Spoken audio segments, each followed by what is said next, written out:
अगर आपने अभी तक हमारे चैनल को सब्सक्राइब नहीं किया है तो जल्दी से कर लो बच्चों, ताकि आप हमारी आने वाली हर मजेदार कहानी सबसे पहले देख सको। जादुई पेन। एक छोटे से गांव में रोहन नाम का एक लड़का रहता था। एक दिन उसे अपने दादाजी की पुरानी अलमारी में एक पेन मिला। देखने में वह बिल्कुल साधारण था, पर जैसे ही रोहन ने उससे लिखना शुरू किया, चमत्कार हो गया। जब उसने कागज पर एक चिड़िया बनाई तो सचमुच एक चिड़िया उड़कर बाहर आ गई। जब उसने मिठाई लिखी तो उसके सामने रसगुल्ले और जलेबी रखे मिले। शुरुआत में रोहन ने पेन का उपयोग खेल खेल में किया। वह खिलौने, किताबें और तरह तरह की चीजें लिखकर निकालता। लेकिन एक दिन गांव में बहुत बड़ी समस्या आ गई।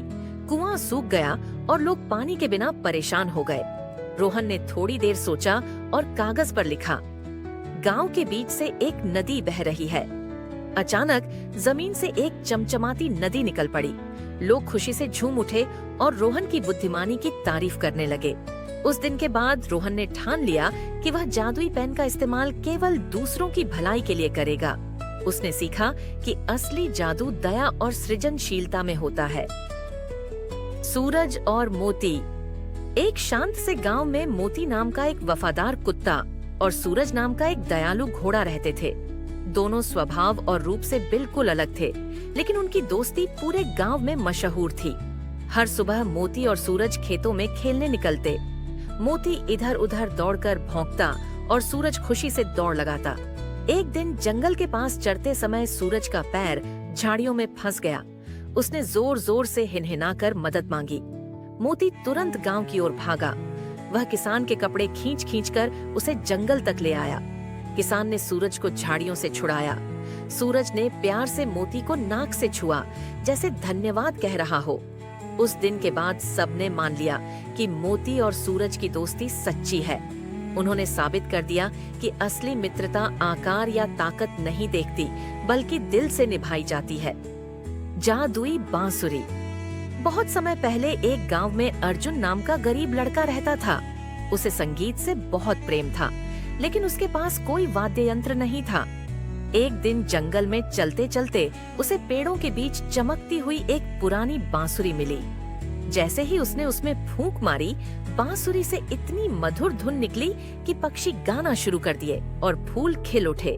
धीरे धीरे गांव में सबको पता चला कि अर्जुन की बांसुरी जादुई है। जब भी वह उसे बजाता, दुखी चेहरों पर मुस्कान आ जाती और बीमार लोग भी बेहतर महसूस करने लगते।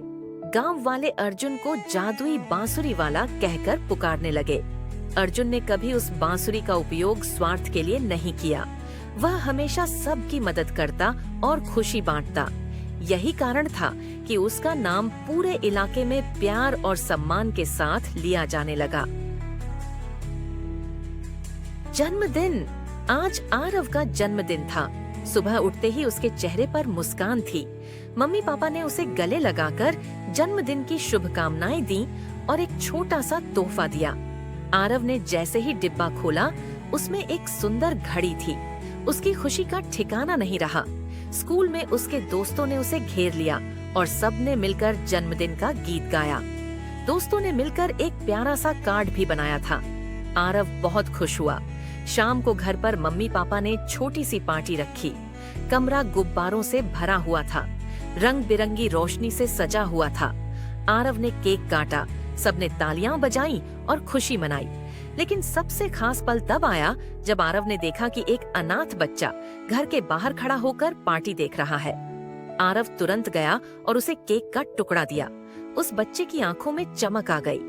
उस दिन आरव ने सीखा कि असली खुशी बांटने में है। यही जन्मदिन उसकी जिंदगी का सबसे यादगार दिन बन गया। दयालु हाथी। एक समय की बात है, एक छोटे से गांव के पास घने जंगल में गज्जू नाम का एक दयालु हाथी रहता था। गज्जू बहुत ही शांत और सबका प्यारा था। उसी गांव में रोहन नाम का एक छोटा लड़का भी रहता था। एक दिन रोहन जंगल में फल तोड़ने गया। खेल खेल में वह नदी के किनारे पहुंचा और अचानक फिसलकर पानी में गिर पड़ा। नदी का बहाव तेज था और रोहन जोर जोर से मदद के लिए चिल्लाने लगा। गज्जू पास ही था। उसने रोहन की आवाज सुनी और तुरंत नदी की ओर दौड़ा। अपने लंबे सूंड को बढ़ाकर उसने रोहन को सावधानी से बाहर खींच लिया। रोहन डर से कांप रहा था, लेकिन जैसे ही उसने गज्जू को देखा, वह दौड़कर उससे लिपट गया और बोला, आपने मेरी जान बचा ली। धन्यवाद मेरे प्यारे दोस्त। उस दिन के बाद से रोहन और गज्जू सच्चे मित्र बन गए। वे साथ खेलते, खाना बांटते और एक दूसरे का ख्याल रखते। गांव वाले अक्सर कहते, सच्चा दोस्त वही है जो मुश्किल घड़ी में काम आए, चाहे वह इंसान हो या फिर एक दयालु हाथी।